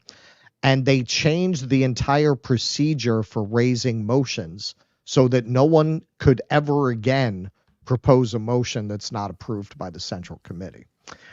Former President Donald Trump said last year he would assign federal agencies to stop healthcare providers from giving gender-affirming care if reelected, suggesting the treatments were child abuse and child sexual mutilation. And hey, listen, when the guy is right, he's right. And you know why I used Forbes? And I generally, with certain kinds of cultural issues, I prefer financial press. Financial press, they tend to, because they're like the racing forms for degenerate gamblers who play the stock market. So they tend to play things more down the middle. If you look at Time Magazine's coverage of this, if you look at The Guardian's coverage of this, it is so slanted in the direction of quoting people from mermaids and other trans activist groups who are not scientists. They are not doctors. They just come out and make outrageous claims. Oh, people are going to die. Based on what? They just prove that there's no evidence to support that through a meta-analysis of the data. What are you talking about? Why are these people even quoted? Why are they listened to? Yeah, and just a note, because you had CBS on the last two slides there, but that was just a whoopsie. Yeah, that was all from the same Forbes piece. Yeah, no, look, this is what you had been saying would happen for a while. Obviously, Sweden was first, and that was huge news when that happened. Sweden, ironically, Norway was next, the two new NATO countries, so maybe it's connected. Well, Finland and Sweden are the two new NATO ones. I don't know how recent Norway is. Yeah. I thought it was okay. No, so Norway was the next one that banned it. Right. Yeah. Norway was the next one. Yeah. Yeah. I mean, you are seeing, and Public just dropped another article yesterday about a momentum shift in this area. Taibbi just dropped an article yesterday that I'm sure you read. I started reading it. No, I started reading it. Yeah, I didn't even see. So the New Yorker. This was the New Yorker. New York, not the New Yorker. Oh, it was New York. New York Magazine put out an article advocating for child transitioning. Children's autonomy, child liberation was one of the key concepts of that article. Because I started reading Taibbi's piece. We have child liberation. It's called growing up. Like, yes, becoming an adult. That's child liberation. Child liberation is called adulthood, right? Yes. Yes. Like that's how children get liberated, is by growing up and becoming adults who are capable of deciding these things for themselves. And past that point, if you feel better as a woman than a man and you transition, God bless. We've talked to people who say it's the best thing they ever did. Buck Angel said transitioning for me personally was the best thing I've ever done. After years of therapy. Years of therapy and counseling and making sure it was the right thing. My cousin, as an adult. Yeah, as an adult. Yeah. My cousin is my second cousin, I think, is a fairly high profile trans sort of Instagram like personality. on the West Coast. And when I first met her, I was a little kid when I first met her. She's about my brother's age. She's probably about 3 or 4 years younger than me. I first met her, she was a male at birth. And when I met her, and it wasn't like she was an effeminate male. It wasn't that. I met her at the time was a him. I said, this is a girl. It makes no sense that this is a boy. It just it doesn't make sense. She talks like a girl. She acts like a girl. She sounds like a girl. This is just essentially a girl who happens to have been born a male. It struck me as strange when I was a kid. Sure enough, now she is a girl, and God bless, right? But this is a question of, are children equipped to make these kind of permanent, life-altering decisions? That's it. And when you look at Schellenberger, rightly really invoked, hey, medicine is supposed to, the core, since Hippocrates, the core principle of medicine is first do no harm. Hobbs 45, thank you for the $12. Has Chomsky spoken up for Gaza? It's not too late for him to efface his terrible Kufid takes. I mean, I haven't heard much from Chomsky. I think he's 97, 98 years old. Yeah. But I mean, as I recall, he's always been right on that. Do you think Kamala Harris is actually the secret evil genius plotting a takeover like in the movie My Fellow Americans? No. I think she got picked because she is the insurance policy. They know that they won't force Biden out as long as Kamala's second in line. Yeah. Like Peter Sellers, Sacha Baron Cohen is sort of a blank slate personality-wise. If you ever see him in a rare interview when he isn't in character, a real talent. Too bad he's a Zionist. Oh, he's a huge talent. Massive talent. Absolutely. Yes. No denying that, Sparky. Denazify Israel and free Assange, Sparky. Thank you very much for that. Appreciate the humor you guys bring. It's hard to digest all of the dark things happening in this world. Thank you, Jojo. And I tell people about this that, I see, this is why we got to bring Tusker on. Somebody says, since when are the postmodernist Maoists? They're not necessarily, but I have it on good authority from Tusker that kind of very identity politics driven commies, they consider them Maoists, at least our branch of communism. You know what? Next time Tusker is watching the show live, I'm going to bring her on to explain it. She will explain that better than I will. I mean, it makes sense. Makes sense to me. Warren 22, appreciate you're doing the entire patron scroll now. Thank you, Warren. Appreciate you. Absolutely. Now we get, yes, our W's at the bottom of the alphabet represented there fully. Military operations need to be named euphemistically, like Operation Steadfast Defender or Operation Iraqi Freedom, or homoerotically like Operation Ramrod. Yeah, there you go.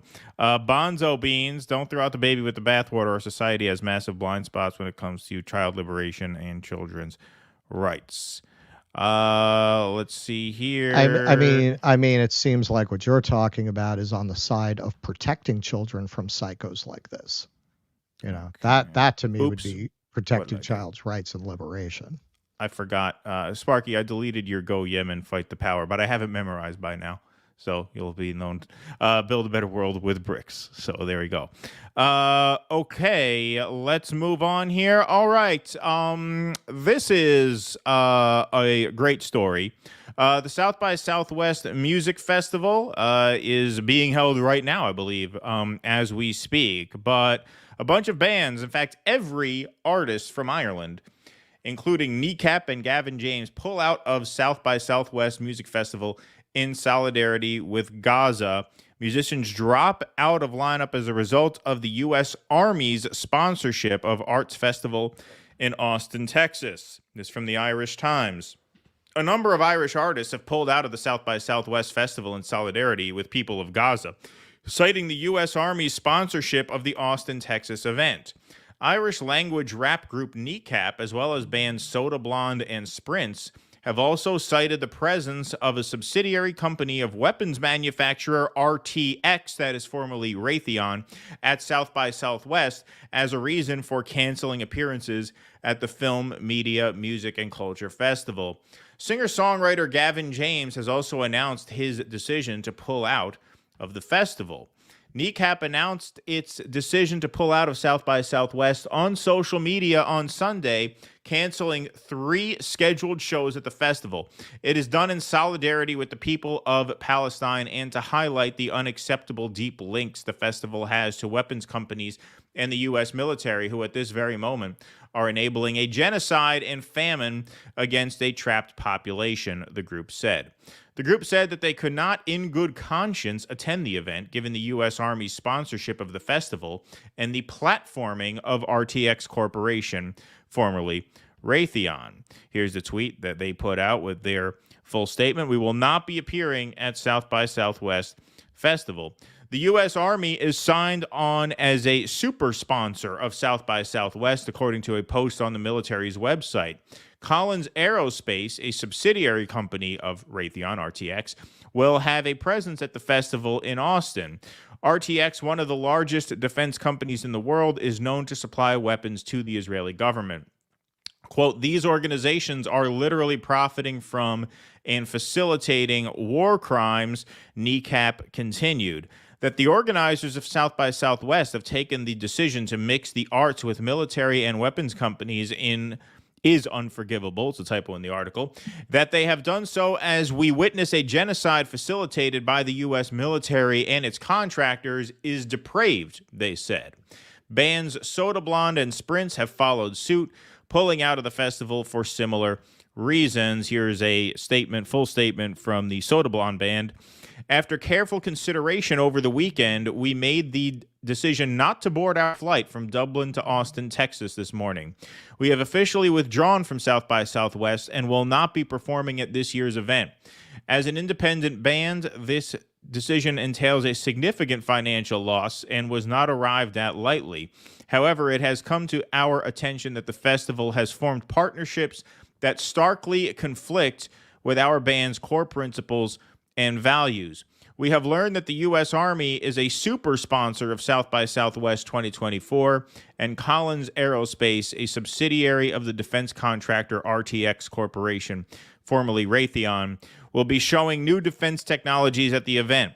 This information has prompted deep concern within our group, particularly in light of the ongoing humanitarian crisis in Palestine, a situation exacerbated by the U.S. government's provisions of arms to Israel.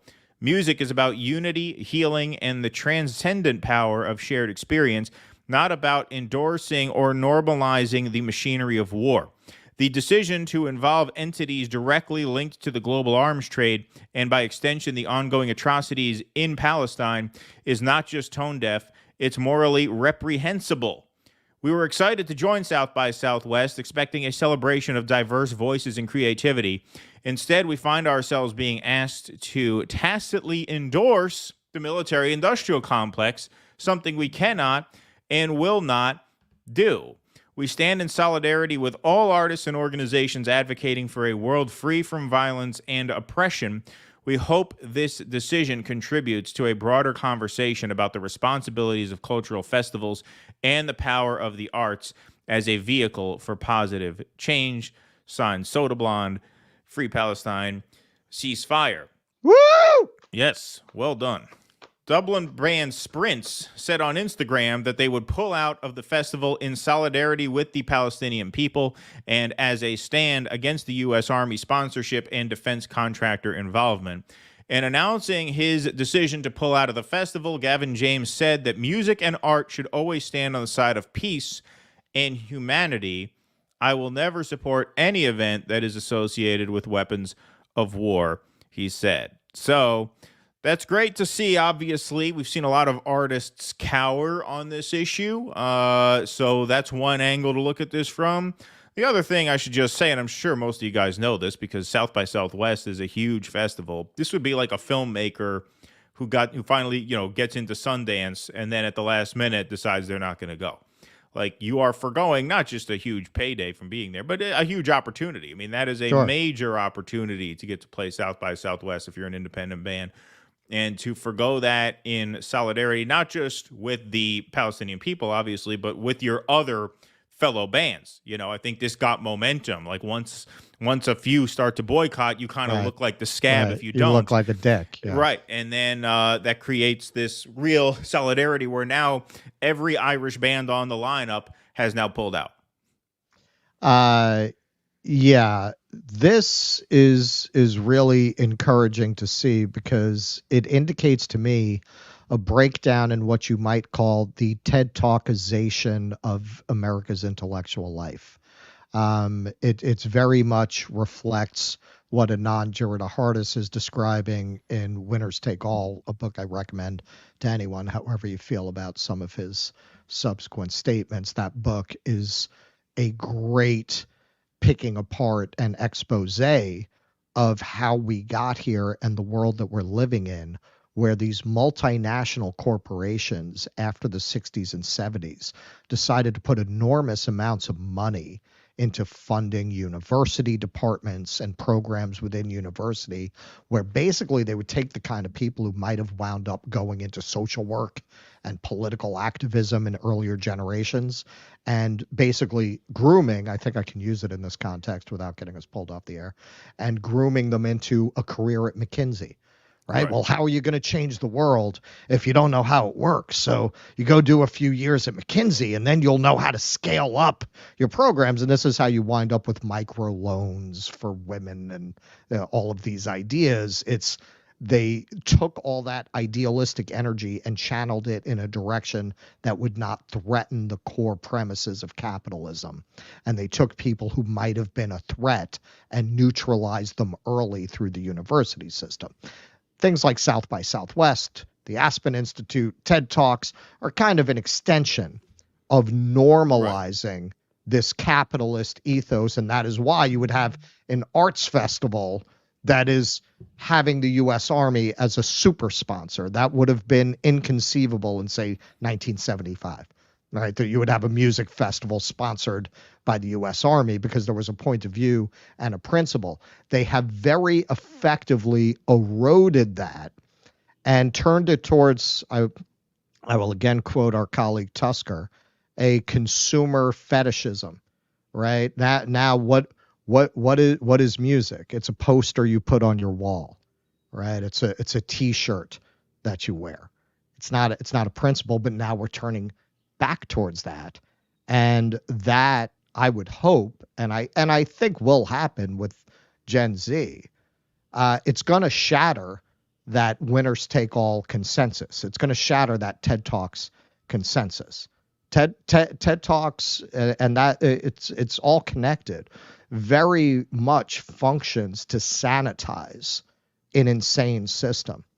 Today on TED Talks, Joseph Mengele about experimental medicine, right? I mean, they'll put anybody up there and, they give a kind of endearing slideshow and nobody looks under the hood at what these people are really about.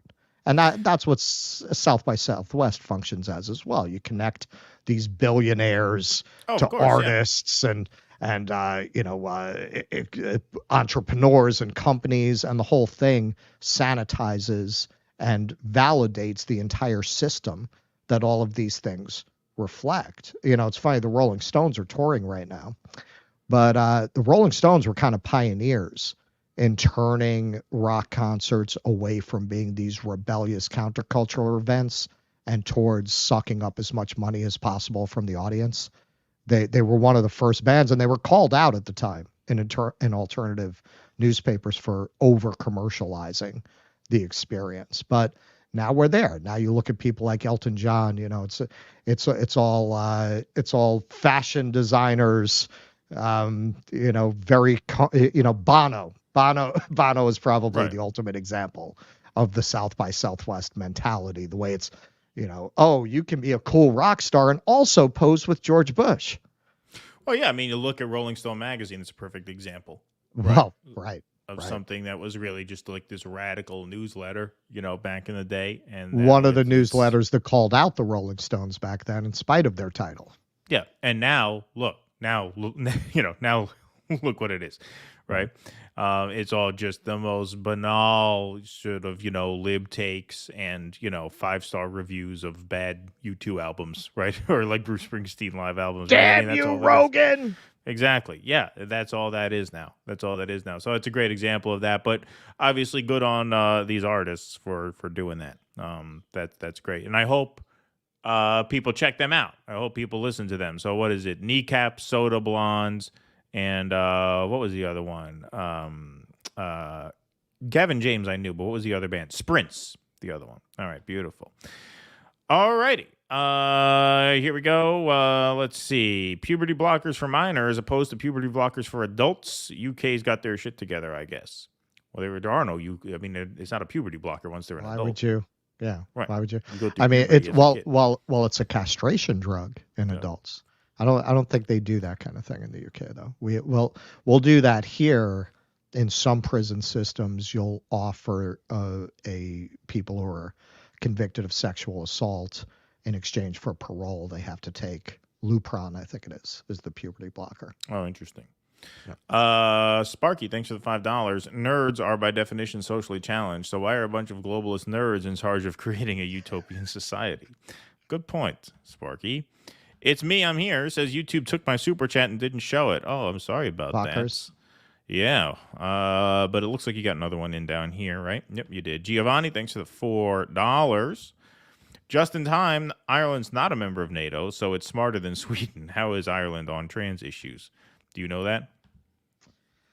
I don't. I know that it is in Ireland that their government is trying to pass a very frightening hate speech bill that could criminalize you for memes on your phone. Isn't Ireland anti-abortion? Can you get an abortion in Ireland? I thought Ireland has very kind of. Well, they legalized it way back, but I know that they're having some issues there, but I don't know enough about it to comment in terms of the government. It's not so much the people. Like everywhere else, it's the people versus the government, not the government of the people. Right. Shina Billy, thanks for the $5. As a native Texan, South by Southwest has lost a lot of its allure in the past few years with the super techno corporate gentrification of Austin. Yeah, Austin has really taken a turn. I could have saved us 5 minutes on the show with that phrase. Thank you.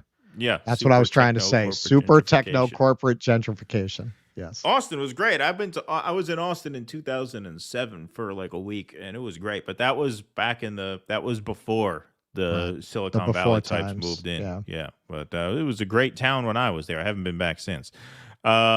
Celeste, y'all should read or cover the 1971 Lewis Powell. I know exactly what you're talking about, and the bad guys won. Okay. We have one more segment. I wish we could leave you guys on a happy note with that Irish story, but this is a piece from CNN that's just absolutely gut-wrenching. So I will give a little warning here, not showing any violence here, but this is pretty hard to take. CNN put a graphic up in their studio, or I should say within the walls of their soundstage space there to demonstrate the toll of the Gaza war on the children of Gaza. So let's take a look at this. And like I said, this is difficult to take. Not graphic, but difficult. This one's intense. A warning to our viewers that what you are about to see is quite disturbing, and it has to do with children. This is the human cost of the Israel-Gaza war. These are tiny figures of children on the walls of our studio, one for almost each of the 12,800 kids who have died in Gaza, according to numbers from Gaza's health ministry. The death toll, quite frankly, is hard to keep up with. Airstrikes and now malnutrition almost and 12,000. So they didn't even fit all of them. So one of those is a dead child in Gaza. Are killing them. Here's a glimpse inside Kamal Adwan Hospital in northern Gaza, where several children have died of starvation. And credit where credit is due to CNN, man. I mean, we slam them a lot. But... Yeah, every once in a while, they'll drop one of these. The constant sound of crying from children now facing starvation in Gaza. These were little Yazan's final moments. His tiny fingers gripped in his mother's hand. Yazan al-Kafarne was just 10 years old when he died 10 years old, on looks like Monday. 80. And a day later, UNICEF sounded this alarm. The babies of thousands of women who are due to give birth in the next month in the Gaza Strip are at risk of dying. Premature births are up. Mothers dehydrated and traumatized struggle to breastfeed. They can't find formula. They can't find clean water. And without relief, the threat from famine could eclipse that of airstrikes, like the one this past weekend in Rafah that killed 5-month-olds Wasim and Naim Abu Anza, twins, long awaited by their parents who finally conceived 11 years after they married, according to Reuters. Their mother, Rania, told the news agency, "We were asleep. We were not shooting and we were not fighting. What is their fault? What is their fault? What is her fault?" In October, an Israeli strike killed 11-year-old Malak Sharaf, along with her 10-year-old brother Malik, and their 6- and 3-year-old sisters Yasmin and Noor, according to the Washington Post. And 13 of their cousins also died. In October, Al Jazeera reported that an airstrike on a home where Gaza Bureau Chief Wael al-Dadu's family was sheltering after being displaced killed his wife, his 15-year-old son Mahmoud, his 7-year-old daughter Sham, and his 1.5-year-old grandson Adam. The distraught journalist carrying Adam's tiny body through Al-Aqsa Martyrs Hospital shortly afterward. All right. That's where I'm going to stop it, because past that point, it does get a little graphic. So I'll spare you guys that. But remember, for those of you guys who caught the show from the top, and for those who didn't, if you're watching clips on YouTube, you'll see another clip around of Joe Scarborough and Mika Brzezinski and the MSNBC panel. Oh, these kids with their TikTok, they think they know the history going back to 1948 because they watched a 30-second TikTok video. Ha, ha, ha. Well, cut to a couple months later, you have 12,000 children dead. And as she mentions in that video, starvation is now threatening to kill even more than died in the airstrikes. So you could not even be halfway through this. And yet you have pieces of garbage like Joe Scarborough and Mika Brzezinski yucking it up on an MSNBC set, talking about how the young people are really laughably ignorant about this because they get their information from a source that's not us. Well, how good do you look now? And however good you look now is 1,000 times better than you're going to look 6 months from now. Don't you know the way to get information is to listen to us, because we listen to goons from the ADL and we believe anything they tell us and repeat it dutifully on the air. Right. Don't you know? And Mika did say that. Telling you what to think is their job. Their job. Don't you know? Right. It's their job. Again, when you see images like that, you just feel so helpless. You just feel so helpless. These poor people. And it's only the beginning. What do you think the children that managed to survive this are going to answer if you ask them a question about how they feel about Israelis? And unfortunately, yes, Jews. We have had people from the Arab world, many, comment since this began, since October 7th, thanking us because they didn't know there were Jews that were not Zionists. Right, exactly. They had never seen Jews articulate an anti-Zionist point of view. So, very often they'll talk about how anti-Semitic these people are. Well, I mean, if you think that Judaism is the same as the people who wiped out your fucking family, and that's what that means, yeah, your rhetoric is probably going to be a little spicy around that subject. What do you expect? How do you think these kids are going to grow up, if God willing, enough of them get to grow up? How do you think they're going to talk about Jews? Yeah, it just creates an endless cycle of violence and of animosity, and that's what people in that interview, were saying. It's not that you want to see violence. You never want to see violence. You never want to see people getting killed, and never want to see people attacked, and never want to see civilians put in harm's way. You obviously hate to see any of that, but it creates an inevitable endless cycle of that when you traumatize a population like this, and in this case, damn near extinguish one. I mean, like I said, this could be less than halfway through. I mean, the only thing I can think of that was as horrific as this that I've ever seen was Rwanda. Yeah. Rwanda. That's the last thing I saw that was this. Okay, you know what? Something more recent, but we didn't see a lot of the images. Yemen. Right. Yes. Yemen was that bad, but we didn't see it. Right. Exactly. That was right. That never made it onto social media, never made it onto the internet. Very, very little of it. Every once in a while, something but not by enough the to keep based it on the front of mind. numbers, if you had seen it, it would have looked like this. Right. Yeah. Indeed. All right, we'll take a couple more super chats here. Crystal B says black people are fleeing Dems because we forgot about civil rights. Relief it's not genocide and imperialism. Just need another Black History Month. You know, it's funny you mentioned that because I saw they covered a Financial Times piece to talk about racial realignment. I didn't watch the whole thing, but I sought out the article, and we considered covering that article today, but obviously there's just too much other stuff. So maybe we'll get into that on Sunday, but that would not be my pick. Well, yeah, no, that article was great. I did get to read it about how I've been saying this for as long as we have the show. The idea that these liberals have that people of color, people from non-white communities are liberal or with them in their liberal sensibility. You have to be from like all white neighborhoods to think that. I've lived in Harlem for 17 years. Yeah, man. You go tell these fucking church ladies that people should be able to use the bathroom of their choice. You go tell them that. You go see what they have to say to you. Like if you've spent any time with Latin people, if you've spent any time with black people, they tend to be culturally conservative. Well, they're not white liberals. It's a statistical fact going back a long ways that a small minority, it was about 25% of African Americans considered themselves liberal. Now, most people vote their wallet. That's why Democrats have still dominated the African American vote, because there's been this perception, not just among African Americans, but amongst the general population.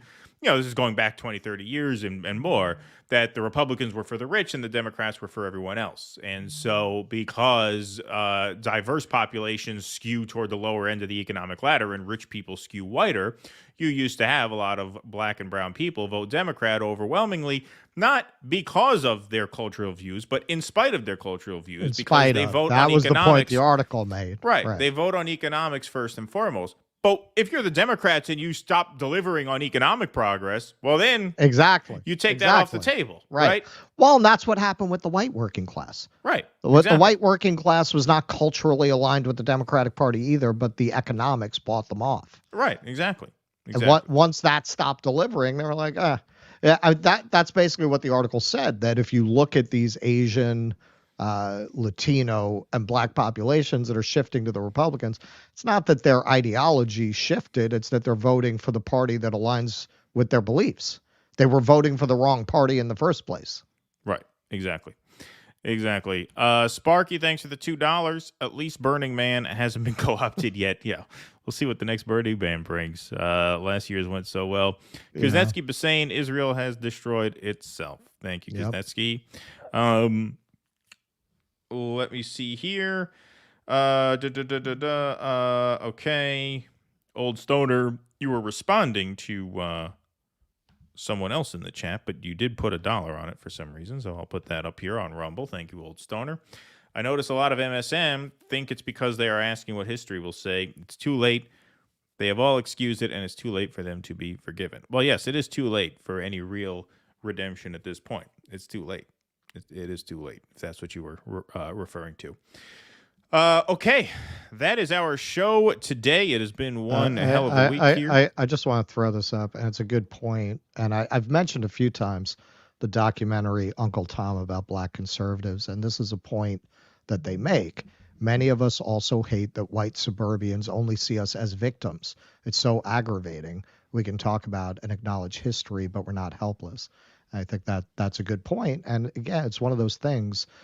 They only platform the voices that say what they want them to say. There are a lot of people from non-white communities that have that perspective, that the idea of entrepreneurship and pulling yourself up by your bootstraps, that's not just a white people philosophy. There are a lot of people of color who like that idea of stubborn independence and getting to go your own way and just want to live in a system where the playing field is equal, where they have an equal opportunity to do that, but don't want government handouts, don't want to be dependent on the government, and don't want to be represented as people who need that need to be taken care of that way, that are victimized and frankly infantilized in that way.